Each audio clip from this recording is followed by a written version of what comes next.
Ladies and gentlemen, thank you all for joining us today. My name is Brigadier General Ronald D. Sullivan, and it is my privilege to serve as your Master of Ceremony, especially for this event recognizing the soldiers of the 3rd Battalion, 24th Infantry Regiment. The year was 1917. The United States had just entered the First World War, and Houston, Texas was governed by racist Jim Crow laws. The 3rd Battalion, 24th Infantry, an all-Black Buffalo Soldier Regiment, was assigned to guard the construction site that would become Camp Logan. The soldiers came to town with patriotism in their hearts, ready to serve their country faithfully, but were met with racist provocations and physical violence. On August 23, 1917, these tensions boiled over. The soldiers of the 3rd and the 24th clashed with civilians and police in Houston, leaving 19 dead. In the aftermath, 110 men of the 3rd and the 24th were convicted after a mass court-martial in the process that was recognized at the time as unfair. 19 men were summarily executed without appellate review. Even with the backdrop of entrenched state-sanctioned racial segregation, there was an immediate public outcry about the miscarriage of justice. This led to a major overhaul in the military justice system, including establishing due process for service members and a board of review that would later become the Army Court of Criminal Appeals. That seemed to be the end of the story. Most people had moved on. Over the years, the Houston incident had become a historical footnote for niche academics. But the story was very much alive for the descendants of the wrongfully executed and the wrongfully convicted, as well as for a community of judge advocates, scholars, and supporters who came together to petition the Army for the right to right this wrong. It took years of hard work, patience, and hope to bring us to this point. And here we are finally. As an Army officer and judge advocate, I am humbled to be with you today. I am also tremendously proud to currently serve as the chief judge of the same Army Court of Criminal Appeals created in the wake of this Houston incident.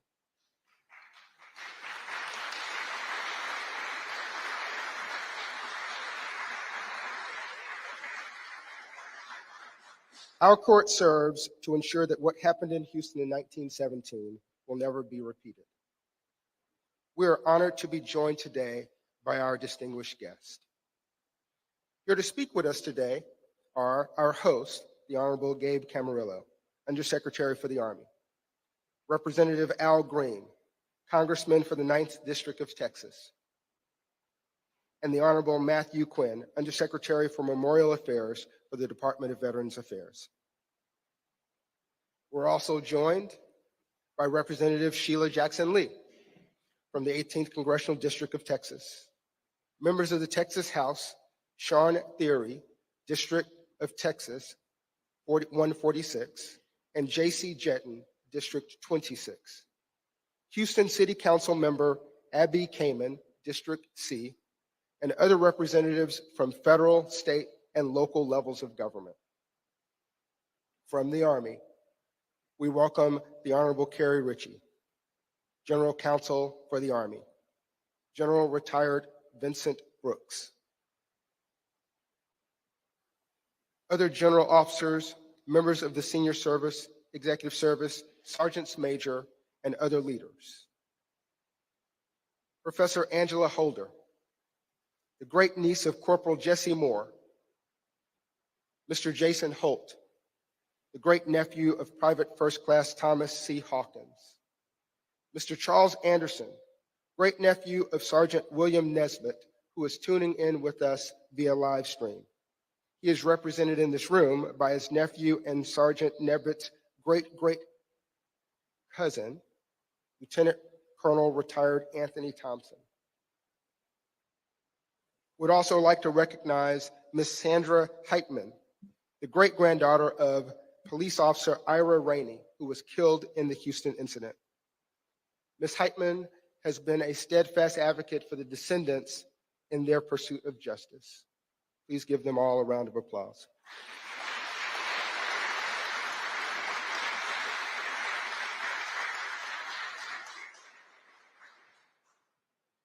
We would now like to acknowledge a group of people who have spent years passionately advocating for this cause and who have served as an invaluable resource to the descendants and to the Army. Professor Jeff Korn, whose research in the Houston incident was pivotal to supporting the Army's review. Mr. John Hyman, lead historian for the Justice Project that sought to overturn the convictions of the soldiers from the 3rd to the 24th, and Lieutenant Colonel retired Drew Brennerbeck, pro bono lead counsel for the Houston incident clemency petition, whose passion for this cause is unmatched. This group had supporters who are represented here today as well, including the National Association for the Advancement of Colored People, also known as the NAACP, the South Texas College of Law, a contingent of retired general officers and flag officers, the National Panhellenic Council, and so many more. And of course, look at this venue. There's no more fitting place than the National Buffalo Soldiers Museum as a place to gather today. We thank Captain Retired Paul Matthews, the founder of this museum, and Desmond Bertrand Pitts, its CEO. Today, we remember the soldiers of the 3rd to the 25th. May we remember them, revere them, honor them today and every day for their service and dedication to our nation. They were Sergeant William C. Nesbitt, Corporal Charles W. Baltimore, Corporal Larnon J. Brown, Corporal Earl Clowers, Corporal John Getter, Corporal Robert B. Jones, Corporal James Ball Moore, Corporal James H. Mitchell, Corporal Robert Tillman, Corporal Quiller Walker, Corporal John Washington, Corporal James Wheatley, Private First Class Howard E. Bennett, Private First Class William D. Boone, Private First Class William Brackenridge, Private First Class William Burnett, Private First Class John H. Goad, Private First Class Thomas C. Hawkins, Private First Class John H. Hudson, Jr., Private First Class James R. Johnson, Private First Class Ben McDaniel, Private First Class Alvin Pugh, Private First Class Stuart W. Phillips, Private First Class Carlos Snodgrass, Private Ernest E. Adams, Private John Adams, Private Wash Adams, Private Grant Anderson, Private Fred Avery, Private Charlie Banks, Private Tom Bass, Private Douglas T. Bolden, Private Fred Brown, Private Richard Brown, Private Robert Brownfield, Private Walter Burkett, Private Allie C. Butler, Private Harrison Capers, Private Ben Cecil, Private Henry Chanot, Private James Coker, Private Babe Collier, Private Abner Davis, Private Ira B. Davis, Private Isaac A. Deo, Private James Divins, Private Gerald Dixon, Private William L. Dugan, Private Oliver Fletcher, Private James Gaffney, Private Callie Glenn, Private Henry Green, Private Charles J. Hatton, Private James R. Hawkins, Private Glenn L. Hendrick, Private Walter T. Johnson,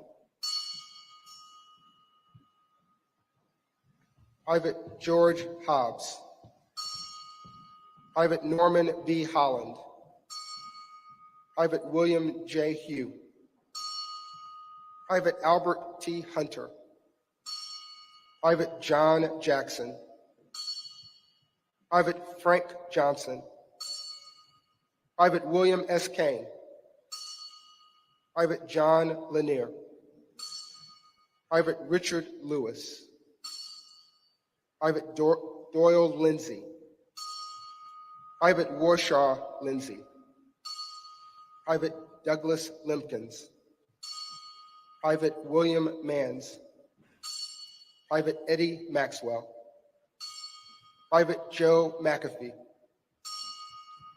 Private Thomas McDonald, Private Ed McKinney, Private Louis O'Neill, Private Dean New, Private George H. Parham, Private Leroy Pinkett, Private Edward Porter, Private Will Porter, Private Harry Richardson, Private Luther Rucker, Private Roy Tyler, Private Thomas Jackson, Private Pat McWhorter, Private Samuel O. Riddle, Private James Robinson, Private John Smith, Private Joseph Smith, Private Robert Smith, Private Jesse Sullivan, Private Joseph T. Tatums, Private Eugene B. Taylor, Private Henry Thomas, Private Walter B. Tucker, Private Hezekiah Turner, Private Sherman Bell Telsier, Private Henry T. Walls, Private Joseph Wardlow, Private Grant Wells, Private Joseph Williams Jr., Private David Wilson, Private Ernest Wilson, Private James V. Warford, Private James K. Woodruff, Private Albert D. Wright, Private Risley W. Young, Reuben W. Baxter, bugler, William Frazier, cook, Nathan Humphreys Jr., cook. Please take a moment of silence with us, and it will be followed by the singing of Amazing Grace by Staff Sergeant Kayla Winslow from Fort Sam's own Army Band.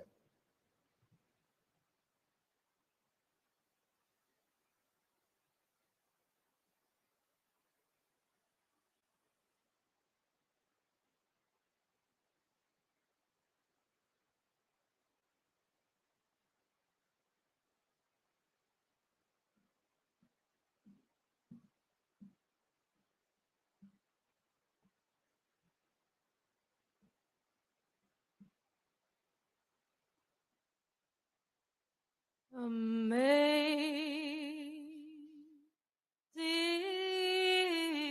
grace, how sweet the sound that saved a wretch like me.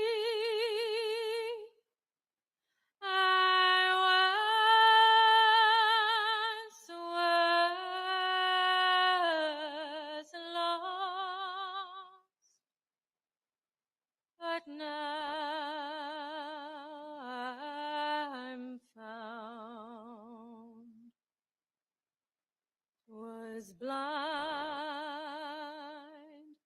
but now I see.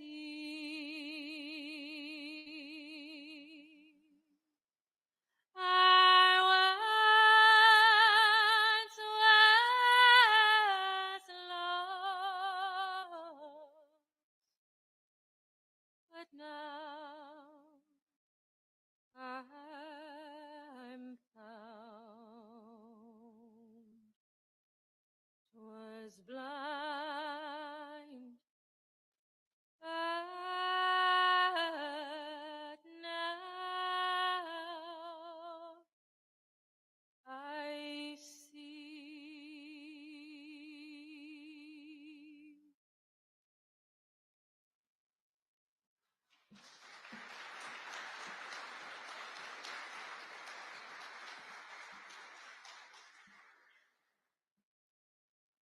Thank you, Staff Sergeant Winslow. Ladies and gentlemen, it is now my distinct honor to introduce our host for today, the 35th Undersecretary of the Army, the Honorable Gabe Camarillo. In this role, he serves as the Army's Chief Operating Officer and Chief Management Officer, hoping to oversee a budget of more than $170 billion and shaping responsibility for the manning, training, and equipment of more than 970,000 soldiers across active, guard, and the reserve components. Mr. Camarillo's prior career includes significant experience in law, government, national security, and private industry. Ladies and gentlemen, please welcome the Honorable Gabe Camarillo.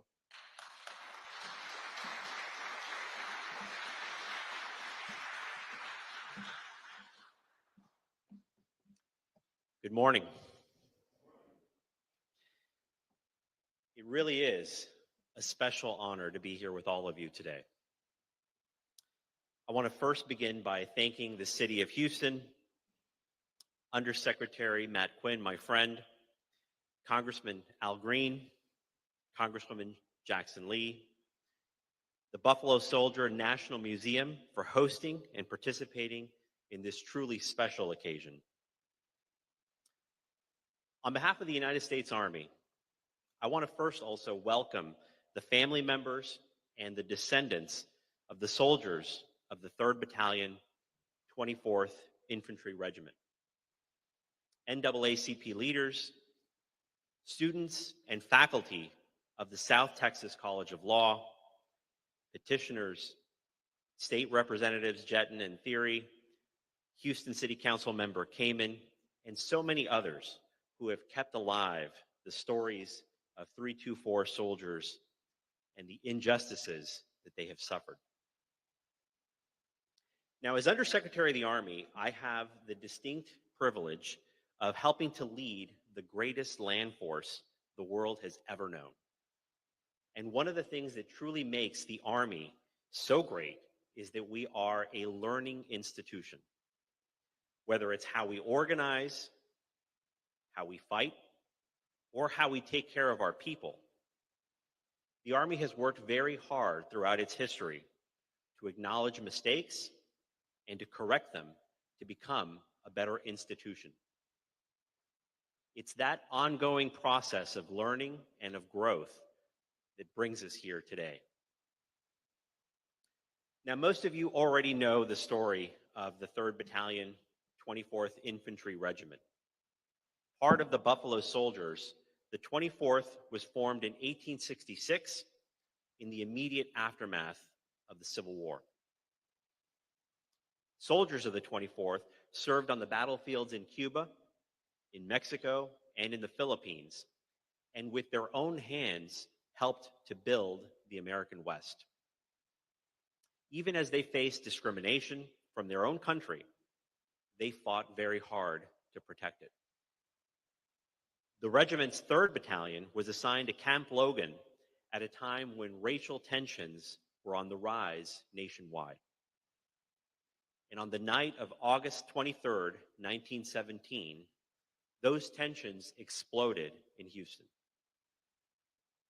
Racially motivated incidents, rumors, threats, spurred a group of more than 100 black soldiers to seize weapons and leave camp, thinking that they were marching in their own self-defense.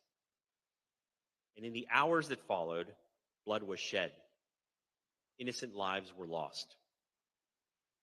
And months later, represented by only a single officer who was not even yet an attorney, the accused soldiers of 324 stood trial. After 29 days in session, it took a court only 2 days of deliberation to deliver the first of 58 convictions. And less than 24 hours after a short internal review of the verdicts concluded, 13 soldiers were hanged. It was the largest mass execution of American soldiers ever carried out by the Army. And by September of 1918, 52 additional convictions and 6 more executions would follow. Even then, the Army recognized the grave injustices that it had perpetrated on its own soldiers. Immediately following those 13 executions, the Army implemented a regulatory change that required then the War Department and presidential review of any subsequent court-martial death sentences. The violence and the aftermath also laid the foundation for a trial, post-trial, and appellate review process that today is a core part of the Uniform Code of Military Justice. As a direct result of the events of 1917, generations of American soldiers of all races and of all backgrounds have enjoyed more equal protections under the law. But the soldiers of 324 did not benefit from those protections. And so the Army has undertaken a process to restore their honor. Now, as a Texas native myself, I was grateful to participate in that process early in my tenure in this job. In February of last year, at Fort Sam Houston National Cemetery in San Antonio, we unveiled the interpretive grave marker at the gravesite of 17 of the deceased soldiers, and at the time, we announced a review of the 110 court-martial convictions. That marker has helped to tell this vitally important story and to keep alive the promise of honor restored. Today, we're here to deliver on that promise. And today, we formally announce 3 concrete steps to restore the honor taken from the soldiers of the 3rd Battalion, 24th Infantry, all those years ago. First, the Army hereby sets aside all 110 court-martial convictions of 324 soldiers stemming from the events of August 23, 1917.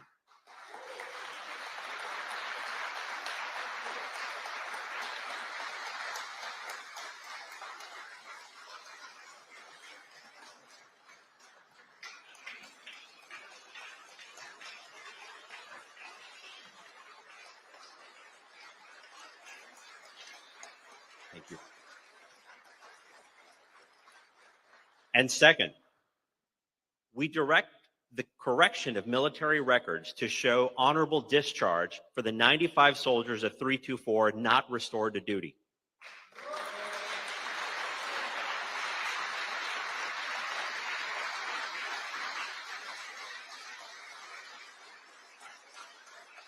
Third and finally, in partnership with the VA, we've established a mechanism to deliver survivor benefits to families long denied the financial resources owed to them.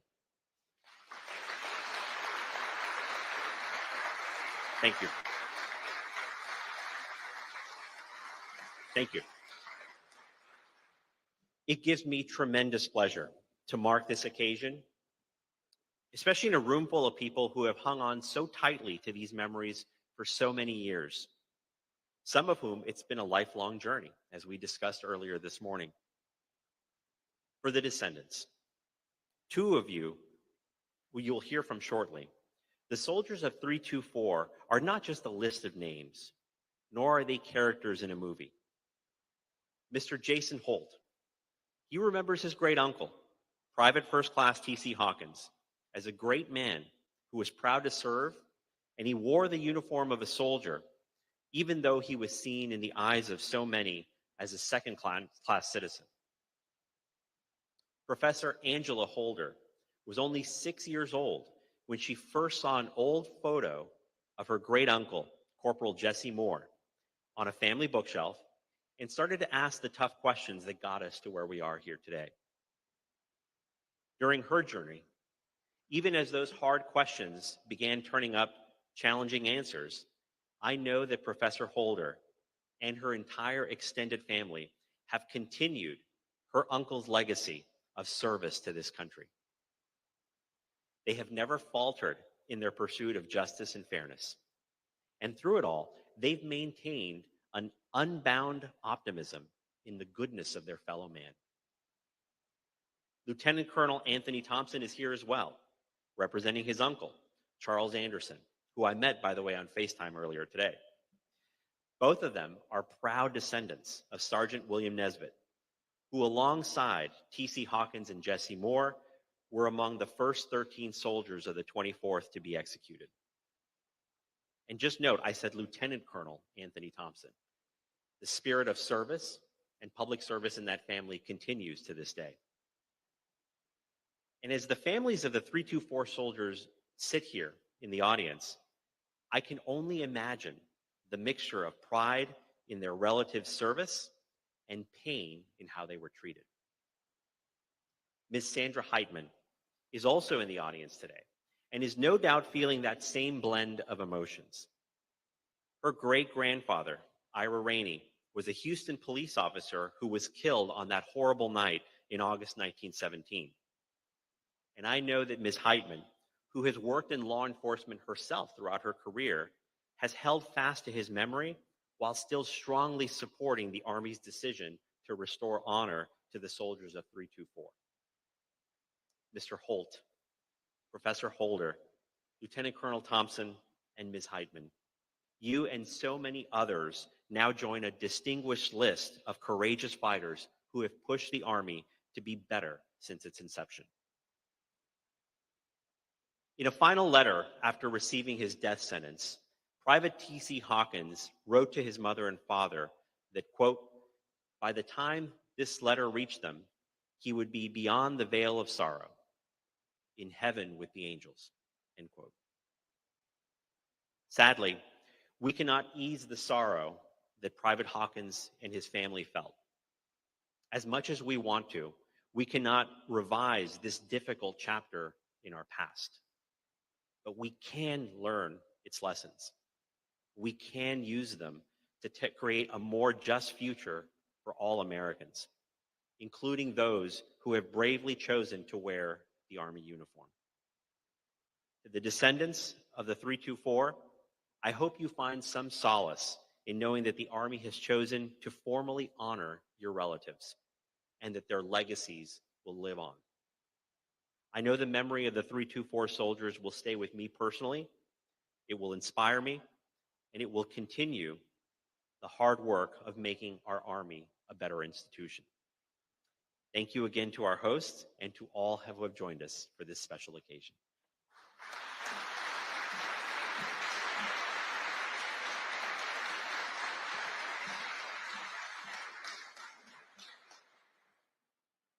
Thank you, Mr. Camarillo.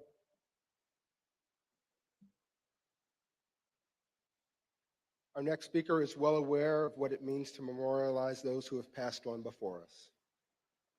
The Honorable Matthew Quinn is the 7th Undersecretary for Memorial Affairs for the Department of Veterans Affairs.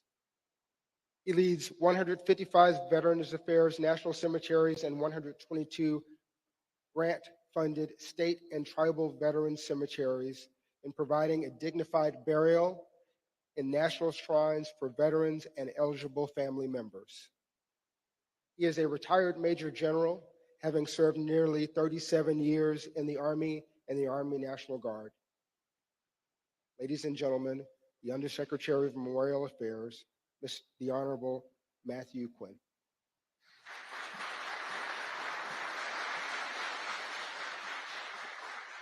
Well, good morning, and To those who are here, service members, both past and present, to our elected representatives, and certainly, most importantly, to our family members. It's a great, great day to be here in Houston. I'm privileged to join you all as the Army works through this process. General Sullivan, thank you for that introduction. Undersecretary Camarillo, my friend, I'm truly honored to participate in this ceremony, especially in this setting at the historic Buffalo Soldiers National Museum. And thank you, sir, for reiterating the Army values. As someone who wore the Army uniform for nearly 37 years, I lived by the Army values throughout my military career, and I continue to live by those values.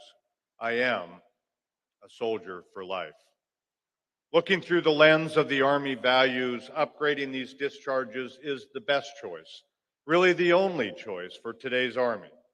I am proud to be an Army veteran, even more so today. Secretary Wormuth deserves great credit for thoroughly reviewing the available evidence in this matter and for doing everything possible to right the wrong of the past for these veterans. While we cannot go back in time to change the past, from today on, we have an obligation to correct the record. Not only should we recognize the dedicated service of these Buffalo soldiers, we must restore and preserve their legacies in perpetuity. And that is the role of the VA's National Cemetery Administration. We at NCA honor veterans with final resting places in national shrines and with lasting tributes that commemorate their service and sacrifice to our nation. Fort Sam Houston National Cemetery near San Antonio is the final resting place for 17 of the executed Buffalo soldiers we are honoring today. They have been interred there for more than a century, but their historical headstones make no mention of their Army service. As was the practice at the time, the information inscribed on their headstones was minimal due to their convictions. Now, with the Army setting aside these convictions and upgrading the discharges, NCA is ready to correctly acknowledge and memorialize their service to our nation, and if desired, to provide new headstones with the same amount of information that every veteran is entitled to.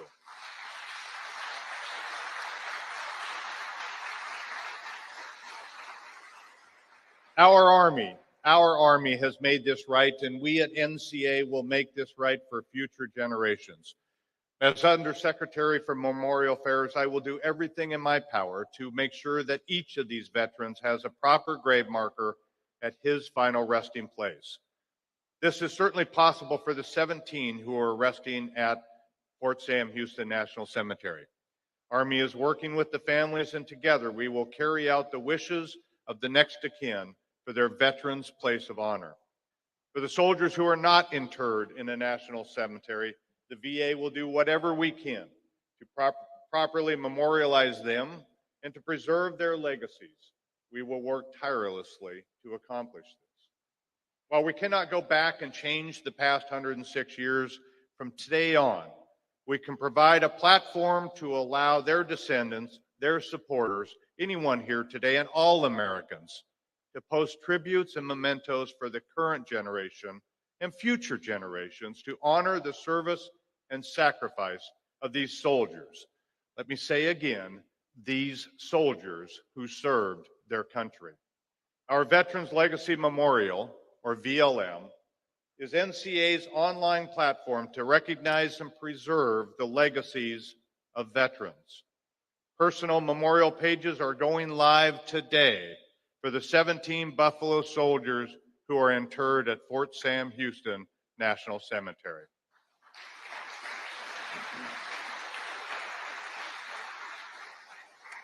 By using VLM, family members, veterans, current soldiers, and any other supporter can now post tributes and mementos to recognize the service of these veterans, to help restore and preserve their legacies.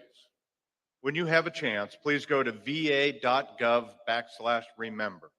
va.gov/remember and look up the VLM pages of any of the 17 of these veterans resting at Fort Sam Houston National Cemetery. Post a brief tribute, even something as simple as "thank you for your service, soldier."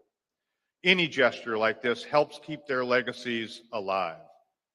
Furthermore, those of us who know their story have an obligation to tell their story. We owe it to them to discuss their service to our country, no matter how painful it is to recollect how their legacies were nearly hidden and ignored. We should tell their story so we can ensure this dark period of our history is not forgotten, to make sure they and their service are not forgotten. This is why we are here today and why VLM was created. As a nation, we must not forget the past, just as we must never forget those who have served and sacrificed for our country. Saying their names and telling their stories will help make sure future generations know of their service to our country. Again, Undersecretary Camarillo, thank you for inviting me to this ceremony. I assure you, sir, that the National Cemetery Administration will do whatever possible to recognize and preserve the legacies of these veterans in perpetuity. May God bless the soldiers we are here to honor today, their families, all veterans, and all service women and men currently serving our great country, and may God continue to bless our United States of America. Thank you.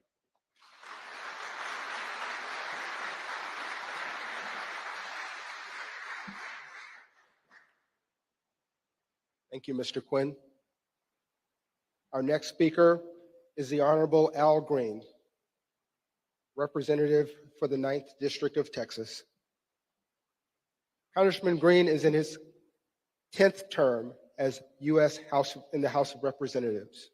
Representing the 9th Congressional District of Texas, he is a member of the House Committee on Homeland Security and serves as the chair of the Financial Services Subcommittee on Oversight and Investigations.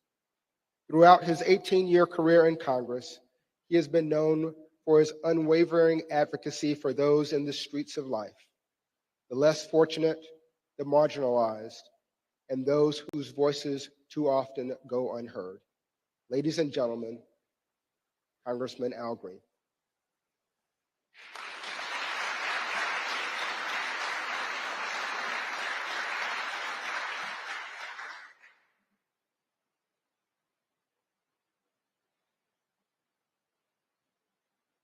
I don't know about you, friends, but it really meant something to me to see a brigadier general of African ancestry standing here today in charge of this program. It meant something to me.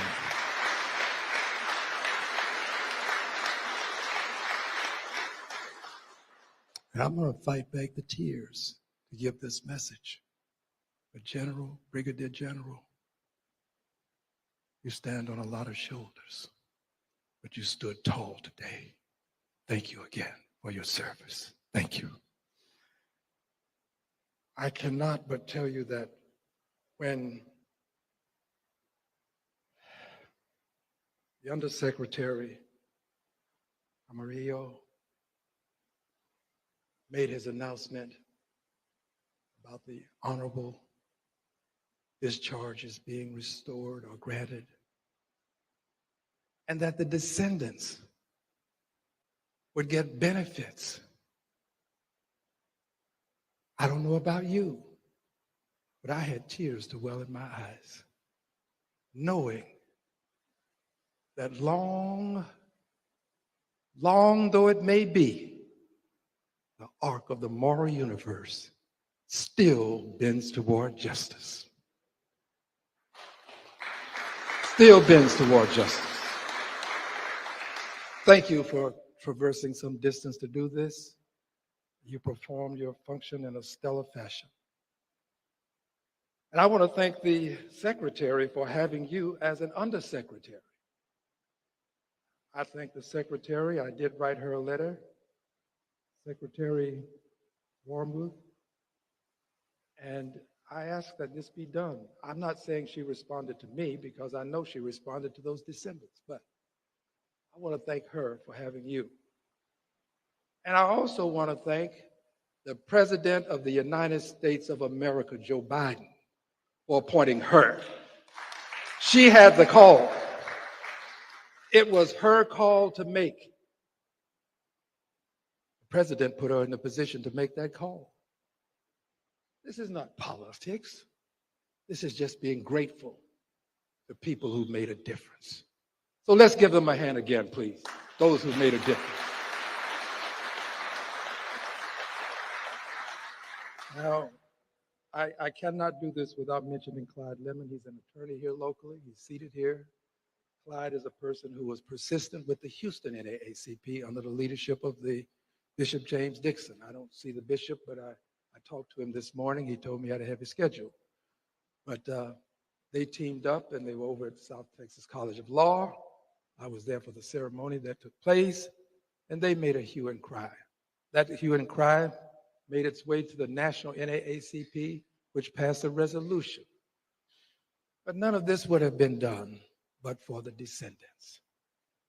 The descendants, the family members who just wouldn't give in, wouldn't give up on the fight to correct an injustice. Sometimes you just wonder, how do people struggle through the years with the pain and yet take such bold steps forward to get things like this done? You have been saluted, but I don't think you'll ever be saluted enough. So I salute you and thank you for what you did with your persistence. And finally, before my statement, I want to mention at least one family member because I presented her a certificate. Ms. Holder, thank you for being so kind as to retain the certificate of congressional recognition presented to you. And finally, the Buffalo Soldiers. Friends, this is more than brick and mortar. It's a great place to have an event, but it really is the soul and the heart of the Buffalo Soldiers. Buffalo Soldiers, could you just please, those of you who are associated with this institution, stand up. You deserve an expression of appreciation. The Buffalo Soldiers. Thank you. Thank you. Thank you for what you've done. Thank you for being in uniform. Thank you. Now, friends, ladies and gentlemen, honored guests, members of the armed forces and family members. In 1917, in the midst of a world at war, our nation bore witness to a great travesty, a tragedy that has taken over a century to address. Today, as we gather to acknowledge and rectify an injustice, we must first reflect, as has been done by others before me, but reflect on the imperfections of our past. This injustice involved the convictions of 110 soldiers, the names, all of whom were recognized today by General Sullivan. After a flawed investigation and a flawed trial, this all happened after the Camp Logan riots, as they were called. Many of these men, defenders of our nation, were denied the very principles of justice that this great nation was founded upon. And they were endeavoring to protect those very principles of justice. These soldiers deserved a fair trial, a genuine investigation, and most importantly, the respect and dignity of their roles as servicemen. In their haste and prejudice, the enforcers of our justice system failed them However, in contrast to that fact, we are here today. And the fact that we are here is a testament to the resiliency of our justice system, to the enduring spirit of truth, and to the fact that we can admit our wrongs and strive to right them. Our journey as a nation has too often been one of transgressions committed, acknowledgments made, atonement required, and enlightenment realized. We have moved from a deeply divided society governed by the inhumanity of prejudice to occasions such as today's, wherein the very institution that was once the perpetrator of an injustice seeks to redress its wrongs. Yet, while we commemorate this momentous occasion, wherein we have literally bent the arc of the moral universe toward justice, we cannot rest on our laurels. The painful truth is that the story of the 110 Black soldiers is a stark reminder of the racial prejudices that men and women of color continue to face. Whether it's in the streets, in the boardrooms, or even in the hallowed halls of justice, there is still ample empirical evidence to show that treatment and advancement in our country is much too often dependent upon the color of skin and not the content of character within. We must ensure this is our mission. We must ensure this is our goal. We must ensure this is our calling. We must ensure that the sacrifice and the suffering of the Black soldiers of the 24th Infantry Regiment inspire us to fight for a more equitable, just, and inclusive America. Let us challenge ourselves to do more, to be more, and to strive more for an America where every citizen, regardless of their race, their religion, their creed, is treated with dignity, respect, and fairness. The exoneration of these soldiers is a step in the right direction. But my friends, my brothers, my sisters, our work is far from done. I am honored to represent you in the Congress of the United States of America. And I want you to know that in spite of all of these injustices, I still love my country. I love it. I love my country because of what it says in the Pledge of Allegiance: liberty and justice for all. I love it because we believe that all persons, as extolled in the Declaration of Independence, are created equal and endowed by the Creator with certain inalienable rights, among them life, liberty, and the pursuit of happiness. And I love it, Councilwoman Kamen, because it affords us the opportunity to correct the injustices of the past. They may occur, but if we take it upon ourselves, we can bend the arc of the moral universe toward liberty and justice for all. God bless you, and God bless the United States of America. Thank you, my dear brothers and sisters. I thank you.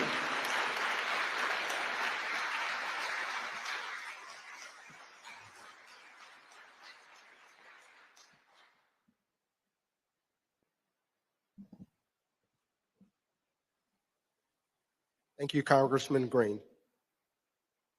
Our next speaker is not only a professor of American history who has dedicated her life to this initiative, but she is also the great niece of Corporal Jesse Moore, India Company, 3rd Battalion, 24th Infantry Regiment. Professor Holder completed her undergraduate studies at Louisiana State University, where she received a Bachelor of Science in Social Sciences and earned her Masters of Arts in Social Science from Southern University. She also has a Master's in Arts in History from the University of Houston. Professor Holder is the curator of the Camp Logan Mutiny in 1917 exhibit here on display at the Buffalo Soldiers Museum. Ladies and gentlemen, Professor Angela Holder.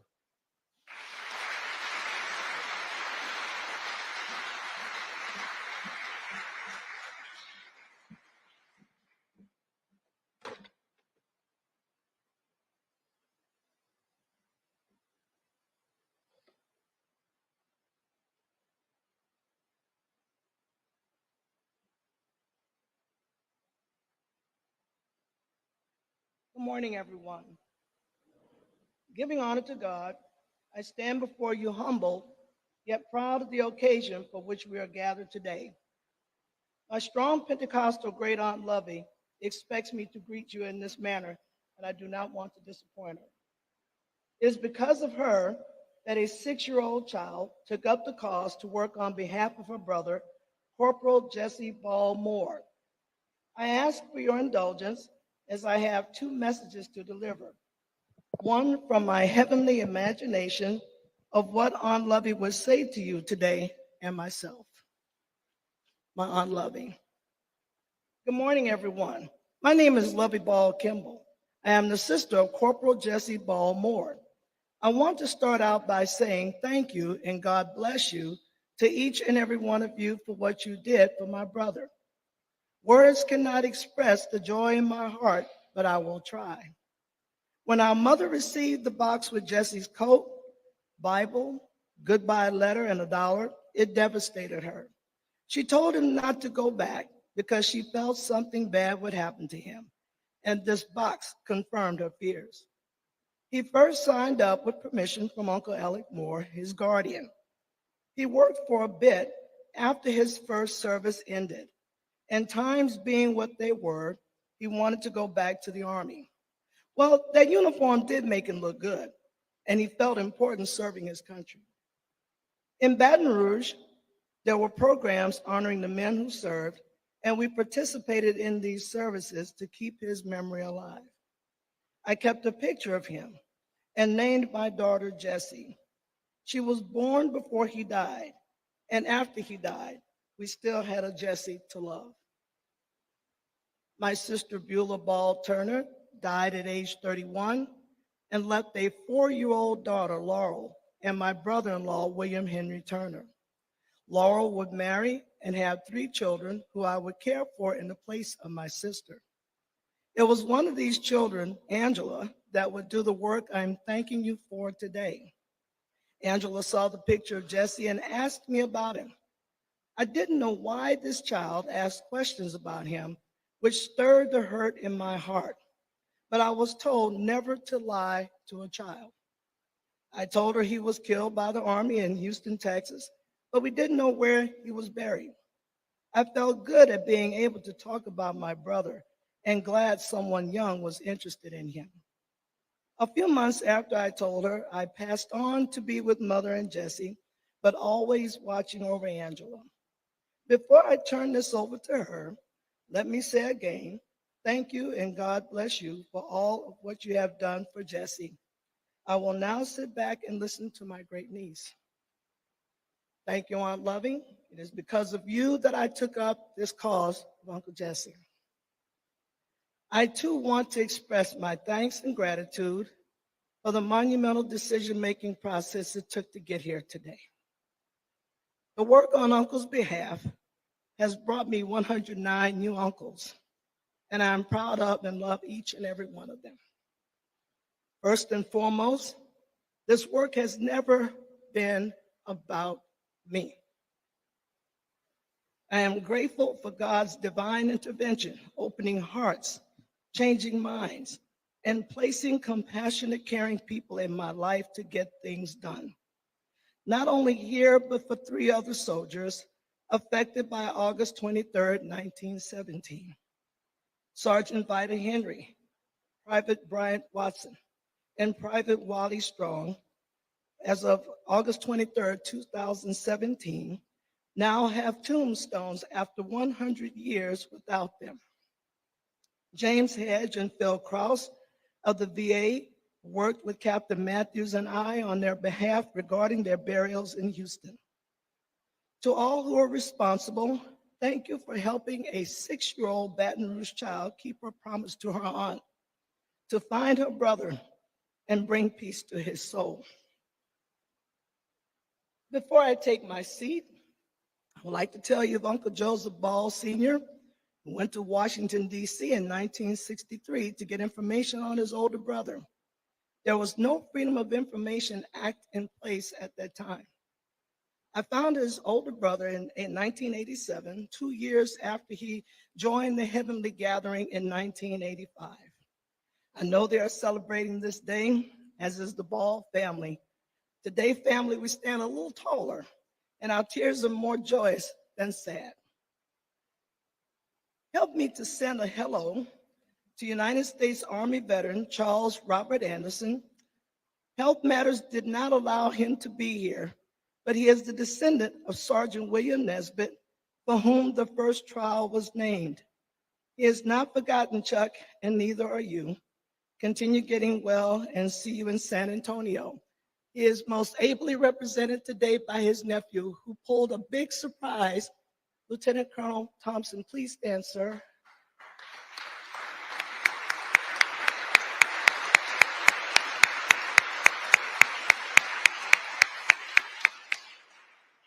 Thank you to all who made this day possible. I'm very grateful, and as I said earlier, I'm very humbled and very proud of what was done. And thank you again on behalf of my family. God bless.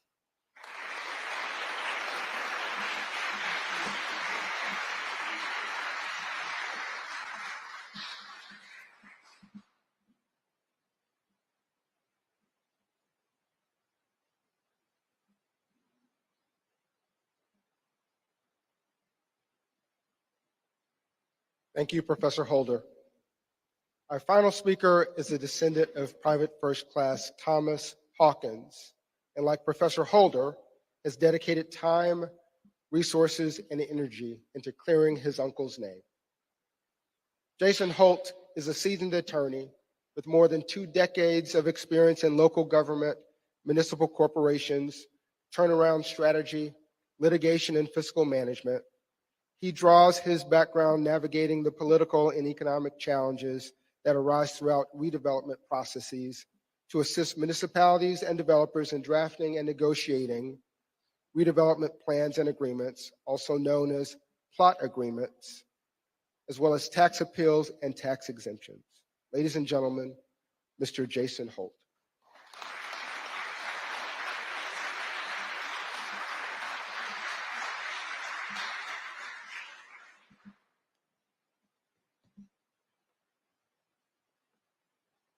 Come on, y'all. It's supposed to be a celebration. It's getting a little too heavy in here. And this flag, to my right, to your left, supposed to represent liberty, justice, freedom. Those are ideas. Those are philosophies. Those are values. And today, thanks to you all, we come closer to living up to those ideas and values. Wow, good rising. Greetings to you all. I want to thank the Buffalo Soldiers Museum, and particularly Captain Matthews, PJ, who believed in this project 20 plus years ago. 20 plus years ago. And very special greetings to the undersecretaries, congressmen, the senators, elected officials dignitaries and family members, and other distinguished guests. This historic decision is the subject of our gathering. It is the culmination of decades of work by many individuals and organizations like the NAACP, the National Bar Association, and newer organizations like the Memorial Park Conservancy, but many different lawyers and veterans and service members chipping away at the stone. But a very special thanks to Drew Brenner Beck. Drew, stand up so people know who you are.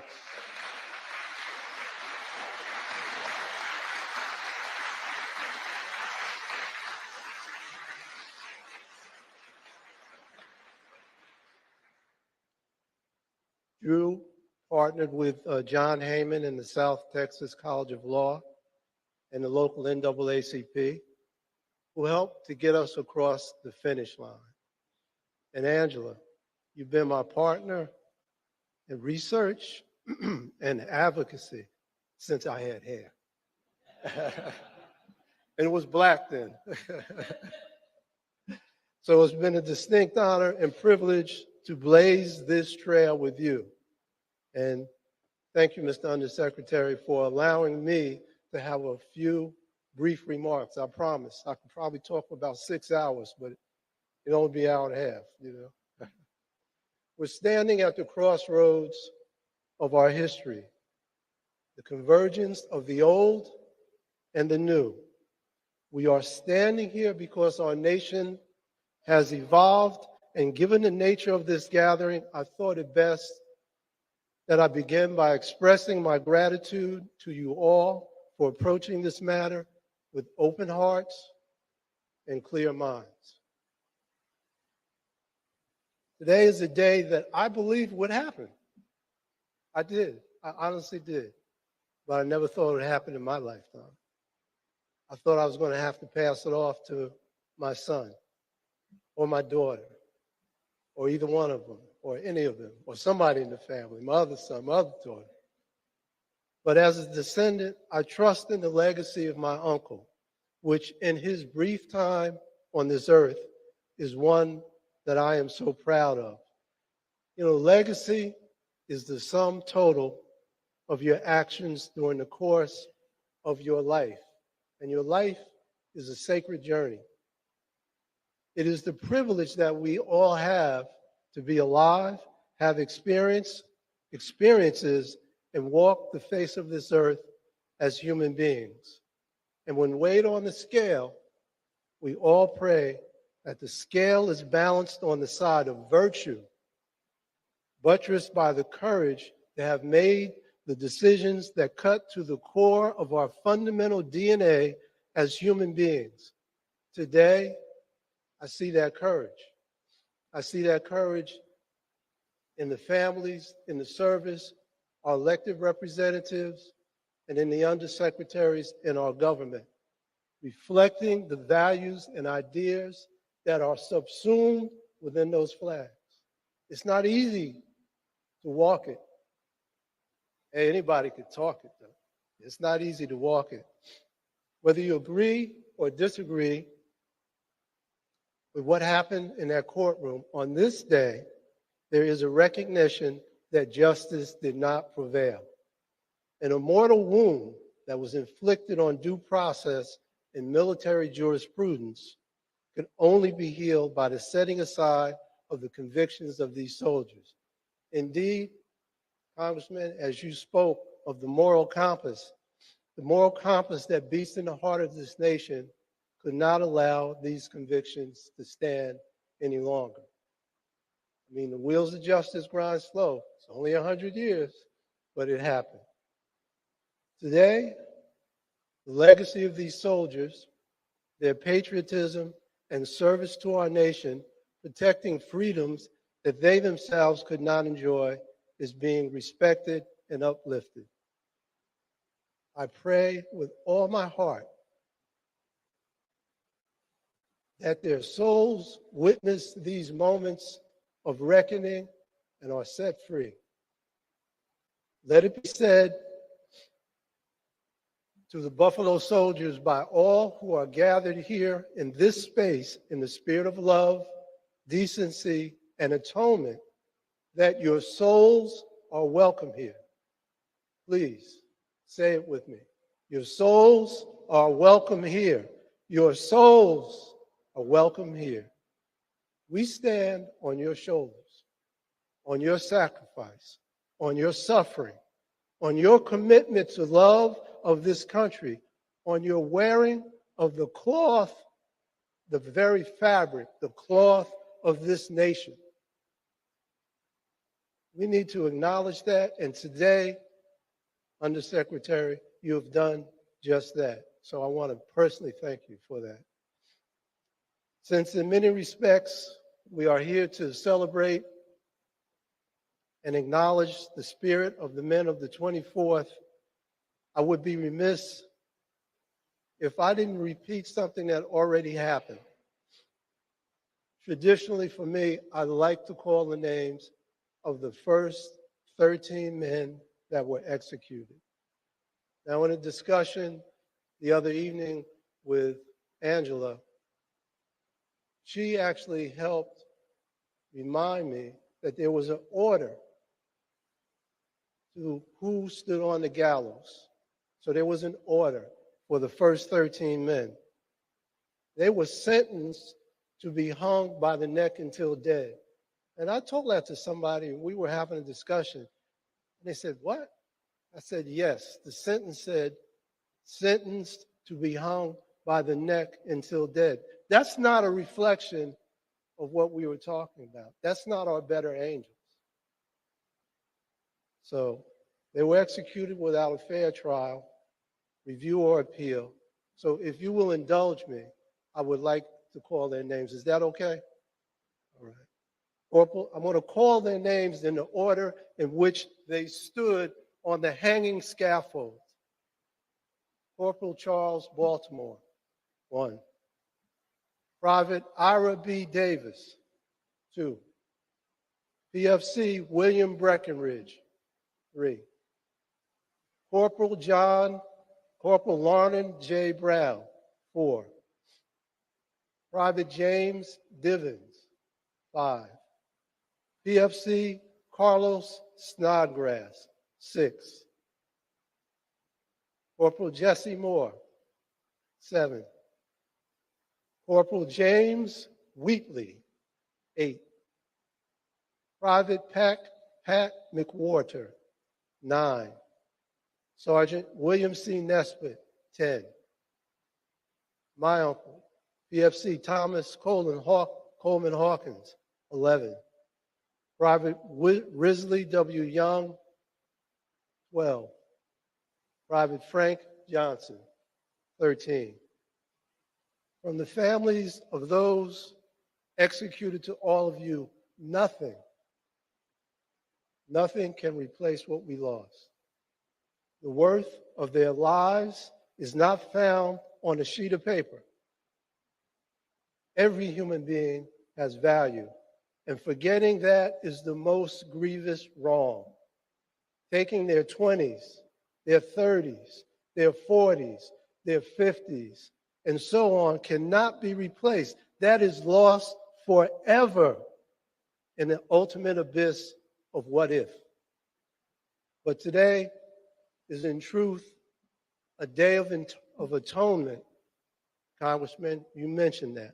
A day of atonement for the Jim Crow era South and legalized segregation. Today, a mortal blow has been dealt to the injustice of the master-slave relationship, such that 106 years later, the color of their skin was not a barrier to the fair dispensation of military jurisprudence. And we all here rejoice that their convictions were overturned and set aside. And having been a person who's done discharge upgrades, being given a coveted honorable discharge is particularly thrilling. What would T.C. Hawkins' mother and father say today? I think they will quote from his last letter, and the undersecretary did the family an honor of actually quoting from it. The letter that he wrote just before he was hung. I think they would say, tell them that our boy died, a strong Christian, a soldier with faith, and as he stepped onto the hanging scaffold with 12 other soldiers, before their necks were snapped, he mocked death. Just as his trial mocked justice, he unequivocally declared in his letter, I fear not death. Did not Jesus ask, death, where art thou sting? He continued, I am not guilty of the crime that I am accused of. But mother, it is God's will that I go now and in this way. He made it clear that his faith could not be shaken, that you can take the body, but the spirit, the very essence of his life, shall continue on. The spirit shall rise, just as truth crushed to earth shall rise again and again and again until the injustice that struck down the body is addressed. They would say that our boy was executed for crimes he did not commit, but he died with forgiveness in his heart. Who can replace the loss of a son to a mother? They would say, where do we go to get our boy back? Ironically, for Thomas Coleman Hawkins, he penned a letter in February of 1916 to his father, trying to calm his dad's concern that he would never see him again in this life. That was 1916. Little did he know the fate that awaited him, and that these concerns would prove to be true.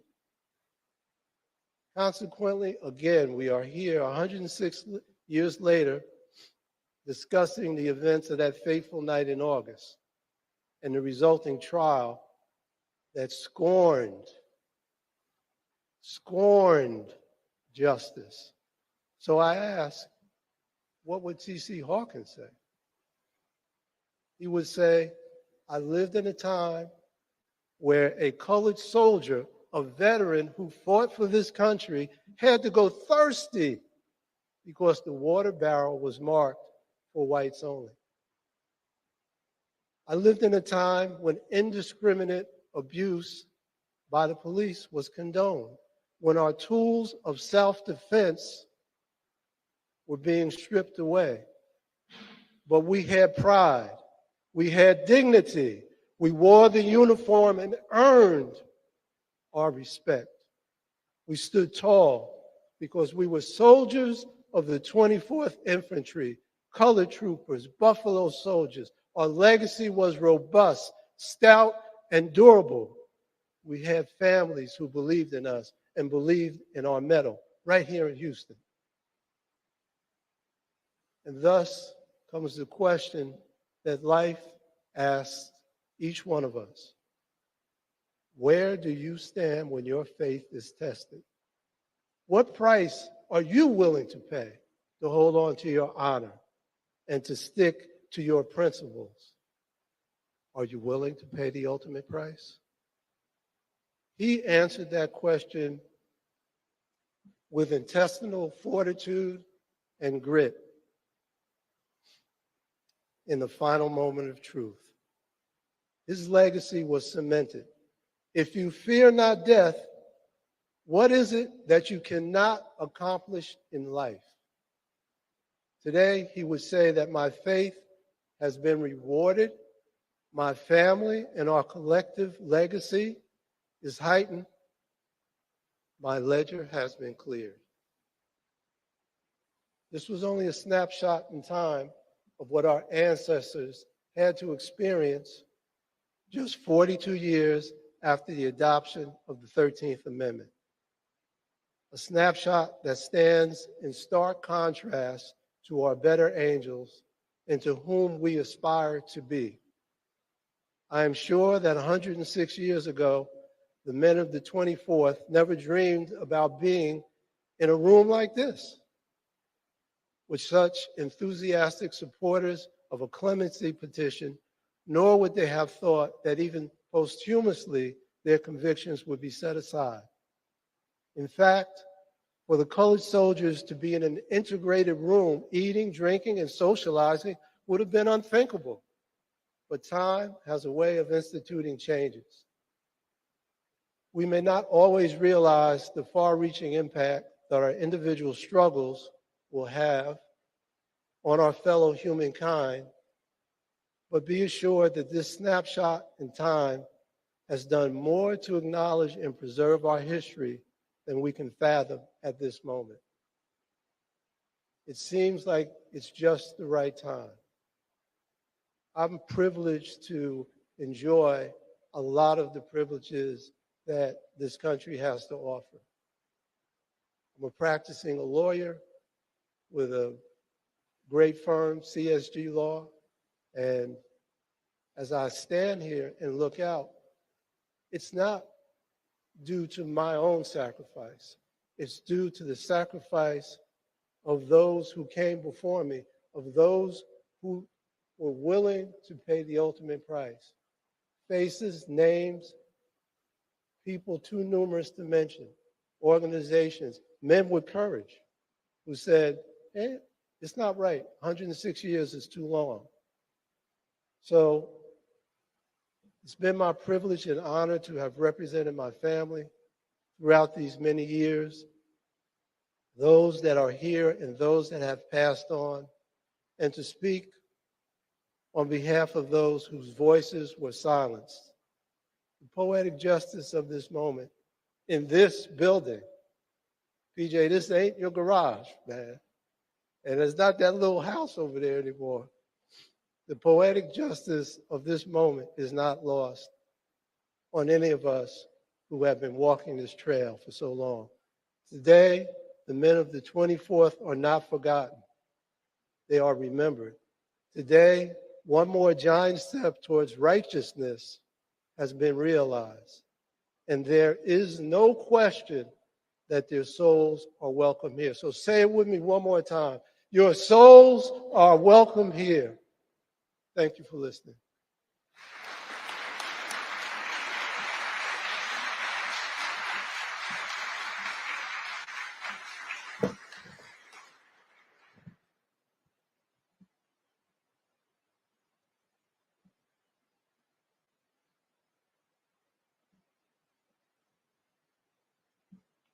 Thank you, Mr. Holt.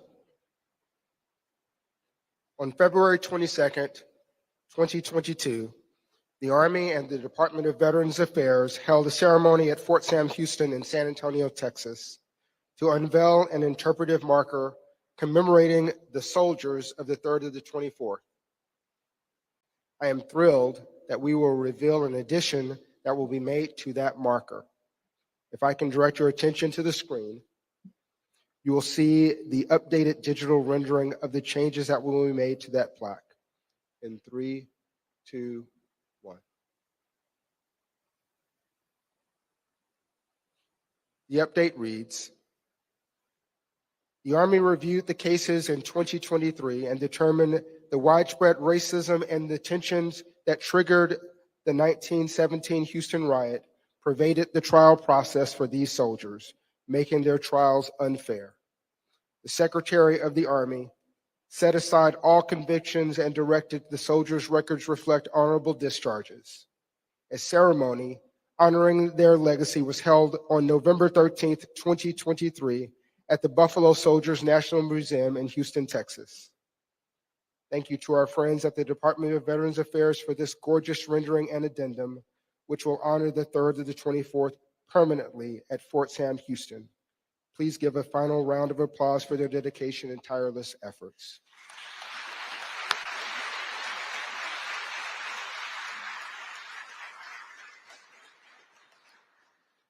Ladies and gentlemen, please stand for the singing of Lift Every Voice and Sing by First Sergeant Lewis and Staff Sergeant Winslow. The words may be found in your program.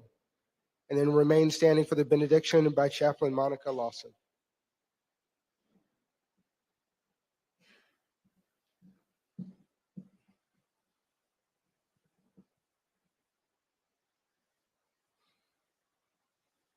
Lift every voice and sing till earth and heaven ring. Ring with the harmonies of liberty. Let our rejoicing rise high as the listening skies. Let it resound loud as the rolling sea. Sing a song full of the faith that the dark past has taught us. Sing a song full of the hope that the present has brought us. Facing the rising sun of our new day begun. Let us march on till victory is won.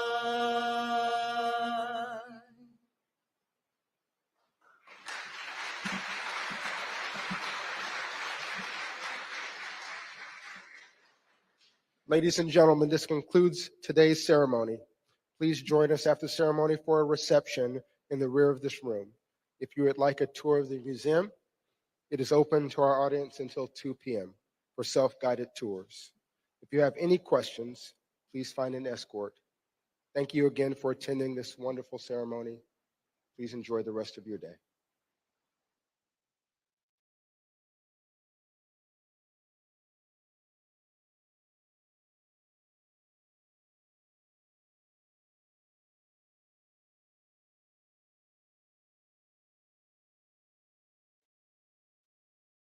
Well, let the church say amen. That's probably the quickest.